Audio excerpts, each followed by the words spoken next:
Well, I think especially as people get back into their homes, which is good, they're going to see a lot of work yet to be done, and we know there's a lot of work yet to be done. Our forces are fully committed. Since the event, we've gone in simply to try to get the creek back into its bank, and so the debris has not been removed. We've just simply gone in and created a flow path. Now at the bridges, we have to get those bridges open, so that material has been excavated out and hauled off.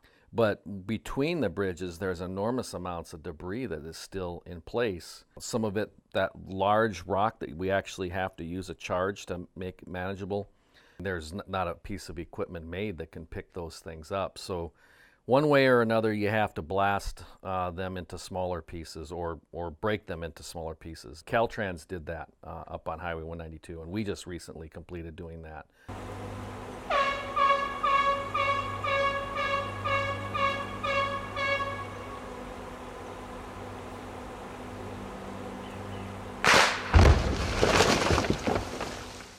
We are working with the Army Corps of Engineers in particular to desilt and remove all of the debris, rocks, material in all 11 debris basins. So the Santa Barbara County Flood Control District has 17 debris basins on the south coast.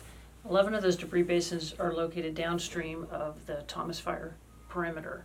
And so what is a debris basin? A debris basin is a widening of the creek channel. It has an embankment, usually it's earthen filled, concrete capped, and it is meant to catch large debris, rocks, and sediment in some cases after the watershed is burned, and it produces a lot more material.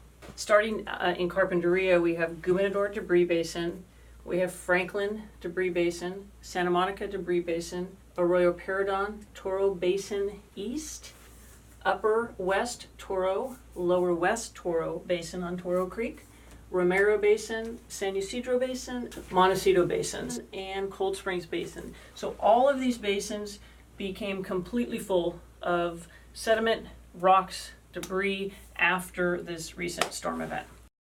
When the Corps got geared up, they started on the highest priority basins, and like Cold Springs and San Ysidro, and those are getting very close to being done.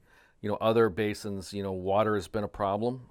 Santa Monica is a debris lake, and so dealing with the water in there has been challenging, but they're making progress on that now as well. The material from the debris basins is being trucked mainly to Buellton. Unlike the other material that we're collecting as a result of the runoff from the creeks and the roads, that's being taken to sorting facilities and then trucked to two disposal sites, one at Goleta Beach and one at Carpinteria Beach at the end of Ash Avenue. The recent storm event produced an amazing amount of material that came off of the watersheds, and we're really limited as to where we can take that material.